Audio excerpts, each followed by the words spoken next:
Hey guys and girls, house of the dragon episode 4 is here and ये episode 4 माने एक totally adulterated intense episode रहा। Episode की शुरुआत में हम ड्रैगन स्टोन पर होते हैं जहां पर princess of Dragonstone Rhaenyra Targaryen अभी रूल करने लगी है। यहाँ पर रहेनिरा के लिए वेस्टेरोस के अलग अलग लॉर्ड्स और प्रिंस प्रपोज करने आते हैं। पहले तो कोई हाउस डोंडारियन का एक बुढ़ा लॉर्ड रहेनिरा का हाथ शादी में मांगता है और उसे इंप्रेस करने की कोशिश करता है। तब रहेनिरा उन्हें उसके great grand mother queen Alysanne के खूबसूरती के बारे में पूछती है। एक तरह से रहेनिरा वहां पे ताना मारती है कि आप अभी बुड्ढे हैं तो आप यहाँ से निकल लीजिए।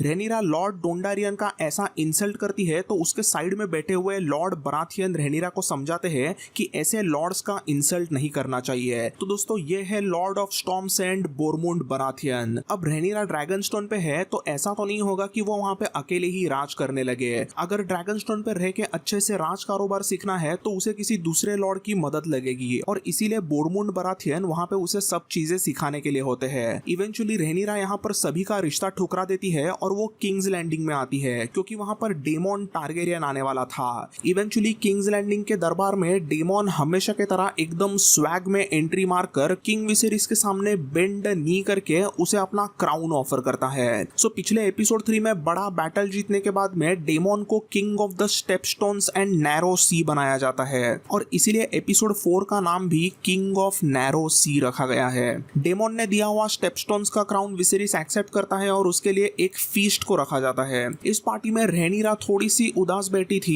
तब उसकी पुरानी दोस्त एलिसेंट उसके पास आती है और उनका एक अच्छा कॉन्वर्सेशन हमें देखने मिलता है। यहाँ पर बातों ही बातों में हमें पता चलता है कि क्वीन एलिसेंट की लाइफ कितनी सैड है। जब से एलिसेंट ने राजा विसेरिस के साथ में शादी किया था तब से उसका कोई भी दोस्त नहीं रहता और उसकी जिंदगी मतलब बस रेड कीप में रहो और अपने राजा के साथ संबंध बनाओ, बस इतनी ही होती है। ऐसा लाइफ जिसमें सब कुछ था बट कोई हैप्पीनेस नहीं थी। हमें दूसरे एक सीन में ये भी देखने मिलता है कि एलिसेंट को अभी और एक दूसरा बेबी भी हुआ है और ये बेबी मतलब एक बेबी गर्ल है और इसका नाम है हेलेना। नेक्स्ट सीन में हम रेड कीप के गार्डन में जाते हैं जहां पर रहेनिरा और डेमोन की मुलाकात होती है। रहेनिरा डेमोन को बताती है कि कैसे किंग विसेरिस ने उसके लिए रिश्ते लाने शुरू किए हैं जो बहुत ही उसके लिए अनोइंग चीज है। रहेनिरा यहाँ पे बताती है कि वो हमेशा शादी से भागती रहती है क्योंकि उसे बस किसी लॉर्ड को बच्चे देने वाली मशीन नहीं बनना था। उसने देखा था कि कैसे उसके माँ एमा का चाइल्ड बर्थ के दौरान मौत हुआ था और वो चीज अभी भी उसके दिल में थी।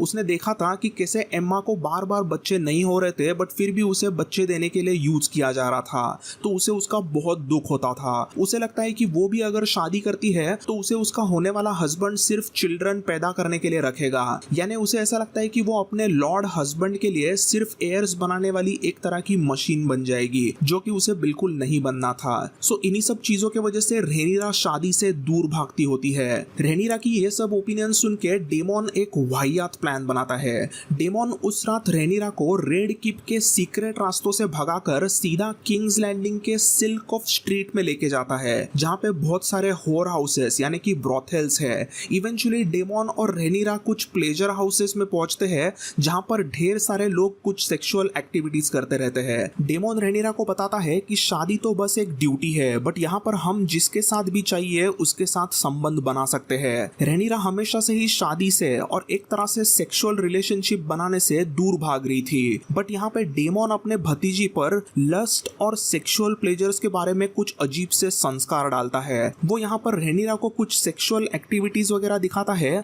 और एक तरह से उसे बताता है कि रहेनिरा को भी उसके सेक्सुअल अर्जेस को एम्ब्रेस करना चाहिए। सेक्सुअल रिलेशनशिप्स बनाना भी एक ह्यूमन बॉडी का इंपॉर्टेंट प्लेजर है और रहेनिरा को उसे अपनाना चाहिए। ऐसे कहने के बाद में रहेनिरा और डेमोन सीधा किस कर देते हैं। डेमोन और रहेनिरा वहां पे फिजिकल होने ही वाले थे बट वहां से डेमोन निकल जाता है। अब उसने वैसा क्यों किया पता नहीं बट वो वहां से भागकर सीधा अपने दोस्त मिसारिया के यहाँ पे जाता है। रहेनिरा भी वहां से भाग के निकल जाती है बट तभी उसे एक छोटा बच्चा नोटिस करता है। इसके बाद में रहेनिरा रेड कीप में आती है एंड आई थिंक वो वहां पर आकर अपने स्वॉर्न शील्ड सर क्रिस्टन कोल के साथ क्या करती है वो एक्सप्लेन करना जरूरी नहीं है। अगले ही दिन सुबह रहेनिरा और डेमोन के सेक्सुअल एडवेंचर्स की खबर सर ऑटो को पता चलती है क्योंकि ऑटो को वो जासूस बच्चा सब खबर दे देता है। ऑब्वियसली ऑटो ये बात जाके किंग विसेरिस को बताने का प्लान करता है बट राजा को ये बात बताने के पहले ऑटो एक्चुअली दुखी भी लगता है।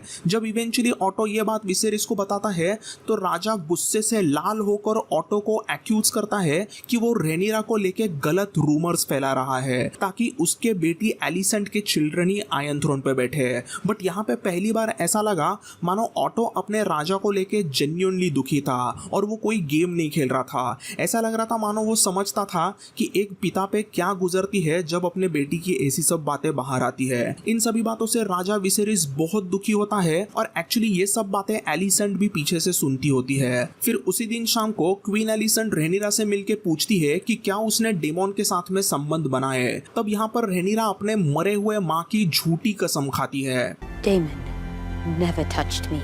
Liar! I swear this to you upon the memory of my mother. Liar! तो दोस्तों अभी ये तो क्लियर हुआ है कि इस शो में कोई भी दूध का दूल्हा नहीं है, सभी यहाँ पर कॉम्प्लिकेटेड कैरेक्टर्स है। फिर रात भर दारू पीने के बाद में सुबह सुबह हैंगओवर में डेमोन रेड कीप में आता है तो किंग्सगार्ड उसे घसीट कर थ्रोन रूम में लाते हैं, जहाँ पर किंग विसेरिस डेमोन को पूछता है कि क्या उसने रेनिरा के साथ में संबंध बनाए। तो डेमोन इस बात को बिल्कुल डिनाई नहीं करता और सीधा बोलता है कि अगर मैंने संबंध बनाए तो उसमें इतनी बड़ी बात क्या है। विसेरिस, हम दोनों भी जब रेनिरा की उम्र के थे तब हम दोनों भी ब्रॉथल्स में जाके ऐसी ही अय्याशी करते थे, तो अभी रेनिरा ने इतना सब किया तो इसमें इतना बड़ा प्रॉब्लम क्या है। विसेरिस ये सब बकवास सुन के बहुत ही गुस्सा होता है। इसके बाद में आगे डेमोन ये भी कहता है कि रेनिरा की उसके साथ शादी करानी चाहिए, बट ये सुन के तो विसेरिस और भी गुस्सा हो जाता है और उसे थ्रेटन करके किंग्स लैंडिंग में से वो वापस भगा देता है। डेमोन के बाद में विसेरिस रेनिरा को कन्फ्रंट करता है और उसे सीधा बता देता है कि रेनिरा की नौटंकी अभी बस हो गई है और वो अब रेनिरा की शादी लॉर्ड कॉर्लिस के बेटे लेनोर वेलेरियन से कराएगा। ऐसे करने से वेलेरियंस और टारगेरियंस जैसे दो पावरफुल हाउसेस एक हो जाएंगे और ये चीज रेल्म के लिए बहुत अच्छी होगी। बट रेनिरा उसे बोलती है कि मैं शादी करने के लिए रेडी हूँ, बट हमारे दरबार के कमीने सर ऑटो हाईटॉवर का क्या होगा।